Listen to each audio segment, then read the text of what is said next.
Francia y Gran Bretaña.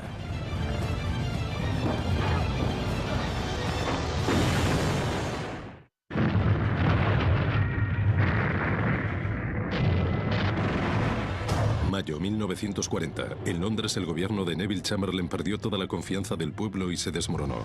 Winston Churchill se convirtió en primer ministro. Unía al pueblo británico con su arma más fuerte, sus palabras. Si me preguntan cuál es su política, responderé: hacer la guerra por mar, tierra y aire con todas nuestras fuerzas y con toda la fuerza que Dios nos ha dado. Lucharemos contra una monstruosa tiranía, con una oscuridad nunca vista y contra un catálogo lamentable de crímenes humanos. Esa es nuestra política.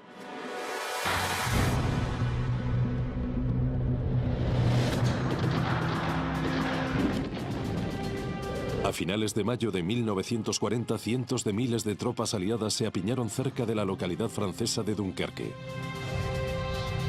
Estaban inmovilizados y rodeados por la Wehrmacht, prácticamente en el Canal de la Mancha.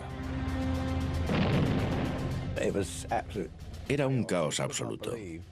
No se puede saber qué es una guerra hasta que no se ve qué ocurrió en Dunkerque.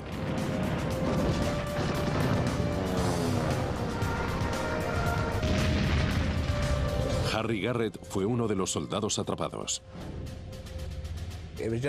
Fue un bombardeo perpetuo. Fuego y ametralladoras a las dunas de arena donde estaban la mayoría de los chicos. Nos bombardearon durante todo el día. Hitler y el comandante de la Luftwaffe, Hermann Göring, creían que las fuerzas aéreas forzarían una rendición aliada masiva. Por eso los alemanes se detuvieron a las puertas de Dunkerque. Churchill aprovechó el momento pidiendo a todos los propietarios de barcos que ayudaran a la Marina Real a rescatar a los soldados atrapados. Durante 9 días, una destartalada flota de embarcaciones privadas junto con buques de la Marina Real rescataban a más de 330.000 soldados. Harry Garrett consiguió escapar de Dunkerque en un pequeño destructor británico.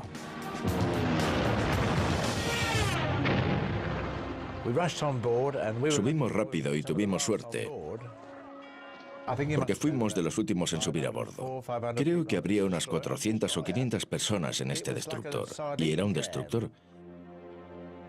Íbamos como una lata de sardinas, y creo que unos 270 buques se hundieron en el puerto. Fue muy triste, se veían destructores y otras embarcaciones volcadas. Y después nos fuimos, rumbo a Inglaterra, qué paz. Y luego vimos los acantilados de Dover.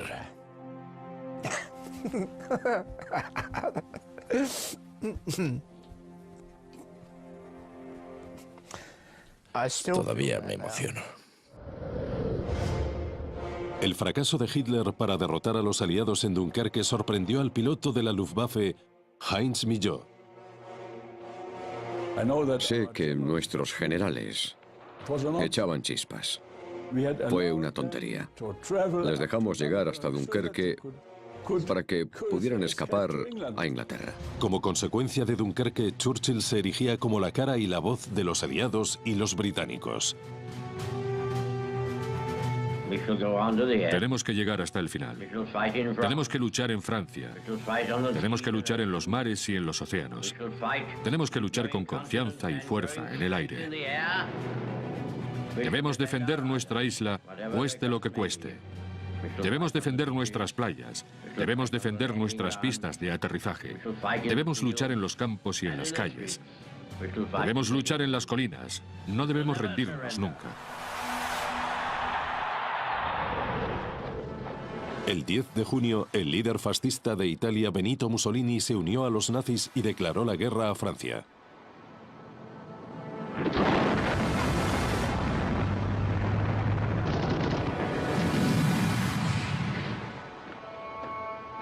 Cuatro días después, las tropas alemanas llegaban a París.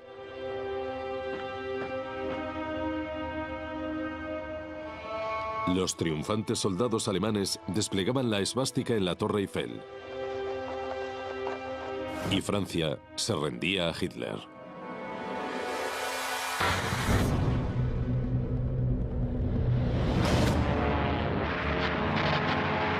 batalla de Gran Bretaña, julio 1940. Hitler centraba su maquinaria de guerra en el único enemigo que le quedaba a Alemania, Gran Bretaña. La Luftwaffe comenzaba una serie de bombardeos sobre la costa británica y las embarcaciones de cargamento.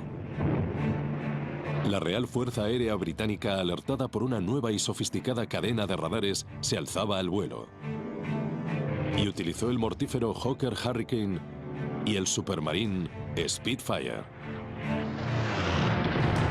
Desde su búnker subterráneo en Londres, Churchill dirigía la guerra y a sus tropas.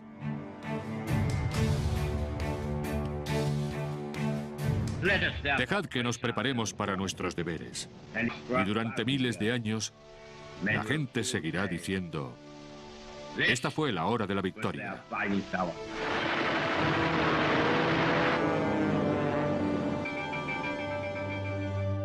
Bob Foster y Jeffrey Wellum acababan de terminar su formación cuando fueron enviados a proteger los cielos frente a la invasora Luftwaffe.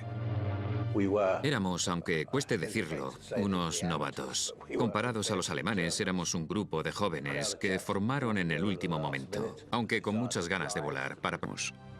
Solo hay una forma de hacerlo: ir directos a ellos. Hacerlo lo más rápido posible. Y recuerdo pensar después: Dios, esta vez lo he conseguido, voy a volver a hacerlo otra vez. Solo después de hacerlo pensaba: vaya, eso es tremendamente peligroso.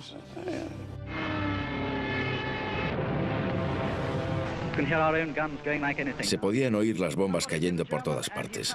Cuando alguien alcanzaba a un alemán, bajaba como un rayo, totalmente fuera de control y dejando un rastro de humo. Y luego se oía una batería antiaérea en esa dirección. Había 1, 2, 3, 4, 5, 6, unos 10 aviones alemanes atacando al convoy británico que estaba justo en el canal. Pero el 7 de septiembre de 1940, los nazis iniciaron una serie de intensos ataques, bombardeos indiscriminados a la población civil de Inglaterra. Los londinenses le dieron el nombre de Blitz.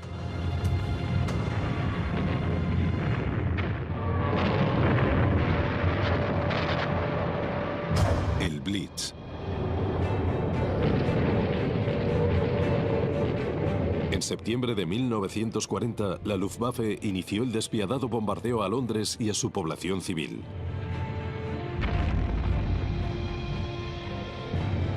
En líneas generales, la gente fue muy fatalista.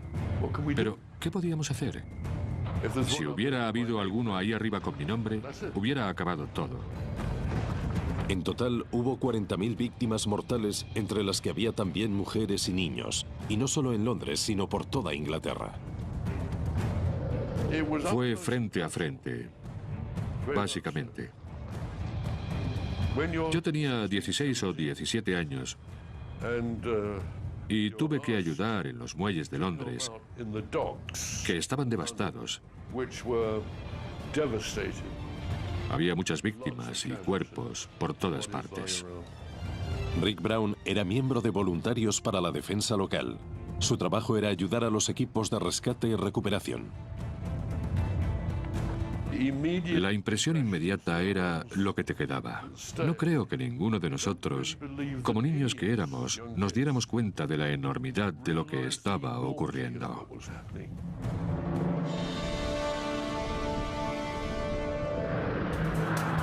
Los aviones alemanes bombardearon sin piedad Londres y otras ciudades, pero los aviones de combate británicos contraatacaron con fuerza y produjeron muchas bajas. Tras semanas de innumerables pérdidas, Hitler se daba cuenta de que su Luftwaffe no podía vencer sola a los británicos. Y mientras continuaba el Blitz, Hitler centró su atención en su supuesto aliado, Rusia.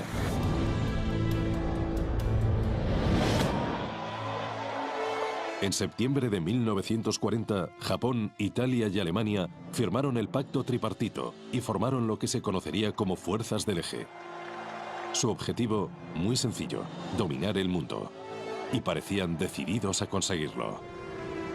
En el verano de 1941, el presidente Roosevelt tomó la medida más importante para frenar a las Fuerzas del Eje. Los Estados Unidos embargaban todos los cargamentos de metal y envíos de crudo al imperio japonés. La medida paralizó la industria del imperio y Japón no contempló otra opción que la guerra.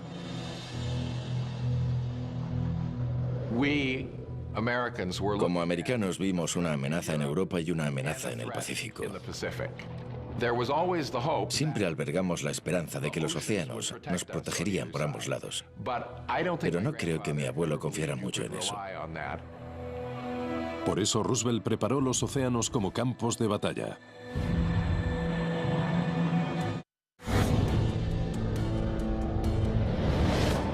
El 22 de junio de 1941, un brutal dictador traicionaba a otro, cuando Adolf Hitler rompía su tratado con Joseph Stalin e invadía la Unión Soviética.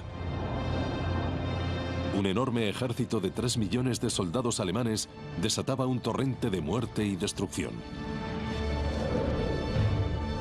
En el norte, los alemanes sitiaban Leningrado y lo reducían a escombros. Las provisiones de alimentos pronto se agotaron. A medida que avanzaba el invierno ruso, los supervivientes de la ciudad se vieron obligados a tomar medidas desesperadas.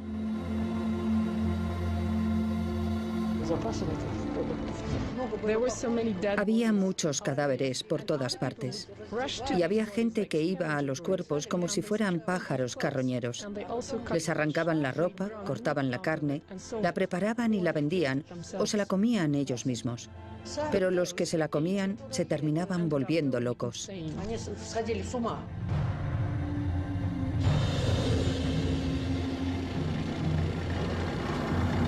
Un poco más al sur, las tropas alemanas estaban a tan solo 24 kilómetros de la capital, Moscú. Las temperaturas alcanzaban los 32 grados bajo cero. Las armas no disparaban y los soldados se morían de frío. A principios de diciembre, con los ejércitos de Hitler marchitándose, los soviéticos iniciaron un despiadado contraataque. Por primera vez en la guerra, los alemanes se replegaban. Moscú estaba a salvo.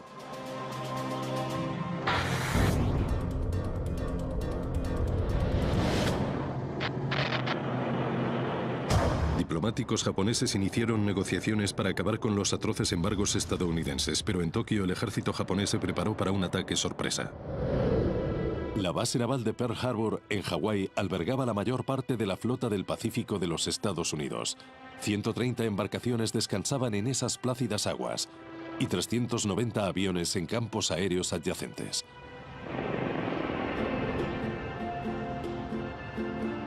Marineros y pilotos disfrutaban de la hospitalidad de la cercana Honolulu.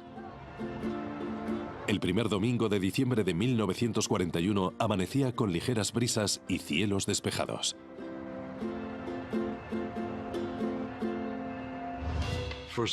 Lo primero que oí fue música y al locutor de radio. Daniel Inouye, un estudiante de 17 años que vivía en Oahu, estaba en su casa escuchando la radio. Esta mañana hemos sido testigos del duro bombardeo a Pearl Harbor por aviones enemigos, evidentemente japoneses. No es ninguna broma, es una guerra de verdad. No sabía de qué estaba hablando. Pensé que se refería a algo del programa, así que llamé a mi padre y salimos a ver. Y vimos 3 aviones venir, volviendo de misión. Eran grises con un punto rojo en el ala. Y supe que había empezado la guerra.